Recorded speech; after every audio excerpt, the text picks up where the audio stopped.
لو انت بقالك فترة طويلة بتتمرن ومش شايف اي نتائج وعايز تزود من كتلتك العضلية في اسرع وقت، يبقى الفيديو ده ليك. هقول لك على 5 حاجات لو عملتهم هتقدر تزود من كتلتك العضلية في اسرع وقت. اول نقطة معانا لازم تخلي بالك منها كومباوند اكسرسايز، التمارين المركبه اهم من التمارين الفرديه.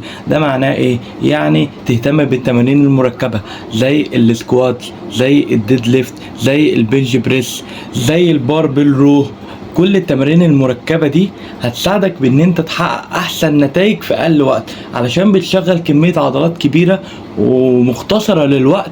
يعني انت حاول تخلي معظم تمارينك في التمارين المركبه مش التمارين الفرديه. ده هيحسن معاك من الزياده العضليه، هيحسن معاك من القوه العضليه. نيجي عند تاني نقطه، ودي تعتبر من اهم النقط اللي موجوده في الفيديو ده. تاني نقطه هنتكلم عن ان التغذيه 70% من النتائج بتاعتك. بمعنى هنقسم التغذيه لثلاث اجزاء: ان انت تعلي عن احتياجك للسعرات الحراريه، وانك تحسب نسبة البروتين اللي جسمك محتاجها، وتالت حاجة ان انت تدخل نسبة بروتين عالية. تمام؟ بروتين كامل الاحماض الامينية. ومش ضروري كامل الاحماض الامينيه ان انت تدخل بروتين حيواني بس، لا احنا ممكن ندمج ما بين انواع بروتين نباتي، يخلي الموضوع سهل علينا ونقدر نكمل احتياجنا من البروتين باقل تكلفه. تمام؟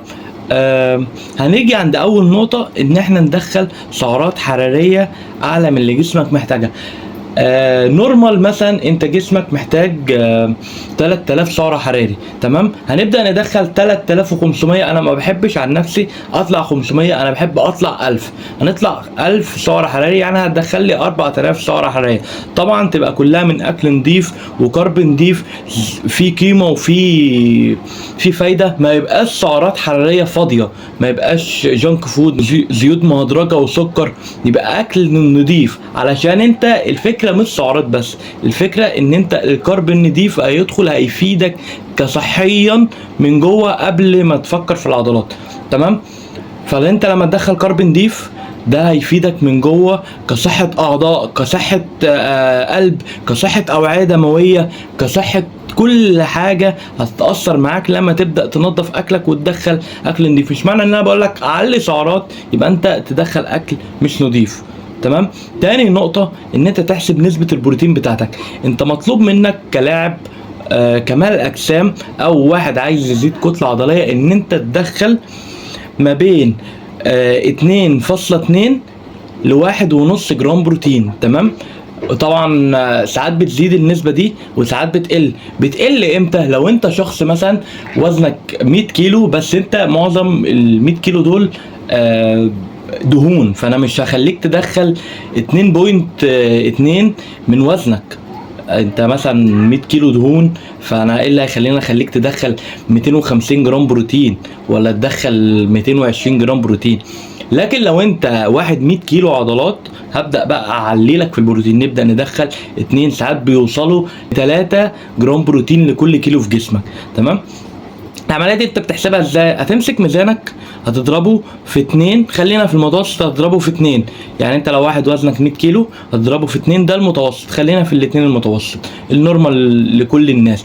هتمسك ميزانك تضربه في 2، والرقم اللي هيطلع هو ده نسبة البروتين المحتاجة. تمام؟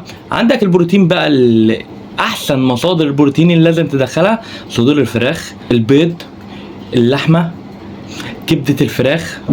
ماشي، انت بقى مش هتقدر تدخل، مثلا انت مطلوب منك 200 جرام بروتين في اليوم، انت مش هتقدر تدخلهم من البروتين الحيواني بس. هتبدأ تعمل ايه؟ هتجيب نوعين بروتين نباتي، واحد مثلا ناقص حمضين او 3 احماض، وتحط معاه نوع التاني بيكمل الاحماض اللي ناقصه دي. تمام؟ فانت كده عوضت العجز بتاع الاحماض الامينيه اللي موجود في البروتين النباتي. هنيجي عند تالت نقطه هي والنوم. انت وانت نايم اكتر وقت بيتفرز فيه هرمون النمو، اقل من 7 ساعات مش هتعمل عضلات. الناحيه اقل من 7 ساعات مش هتعمل عضلات، ولا اصلا هيبقى عندك باور تروح الشغل، ولا يبقى عندك باور ان انت تتمرن اصلا. فانت الموضوع هينعكس عليك بعيدا عن موضوع هرمون النمو، الموضوع هينعكس عليك من ناحيه الباور بتاعك في التمرين. فانت مش هتقدر تزود اوزانك، فانت مش هتقدر تزود الحمل التدريجي اللي المفروض تعمله، فانت كده مش هتزيد عضلات. تمام، دي تالت نقطة. هنيجي عند رابع نقطة، بروجريسيف اوفرلود. يعني ايه؟ يعني زيادة الحمل التدريجي، كل مرة لازم يتزود عدات، يتزود وزن، يتزود جولات. انت طبيعي ان انت كشخص طبيعي ما بتستخدمش محسنات اداء، عايز تزيد عضلات كل اسبوع مش هتقدر تزود اوزان. فاحنا بنعمل ايه؟ نبدأ نزود عدات. انت لو زدت لي عدة واحدة على الاقل كده انت حققت تدرج في الاوزان. تمام، لو زودت عدة، لو ادائك في التمرينه دي اتحسن عن المره اللي فاتت، فده دليل ان انت بدات تتقدم، ده دليل ان انت هتبدا تزيد عضلات. لو ساءت بيك الدنيا خالص ومش عارف تزود، تبدا تزود لي في عدد الجولات، تبدا تغير من نظام تمرينك. يعني انت لقيت نفسك وزنك ثابت هو والعدات هي والتكنيك هو ما اتطورش او ما اتحسنش، هتزود جولات. خامس نقطة واخر نقطة معانا في حلقة النهاردة هتبقى 4 حاجات تبعد عنهم. الافراط في تمرين الكارديو هتخسر عضلات، الاعتماد على المكملات بس هتخسر عضلات، قلة شربك للمية هتخسر عضلات، تمرين كل يوم بدون راحة هتخسر عضلات. بس دي كانت حلقة النهاردة، اتمنى تكون عجبتكم الحلقة. تفعلوا زر الاشتراك، ولو الفيديو عجبكم دوسوا لايك، واكتبوا لي تحت في التعليقات عايزين الحلقة الجاية عن ايه. وبس كده، السلام عليكم ورحمة الله وبركاته.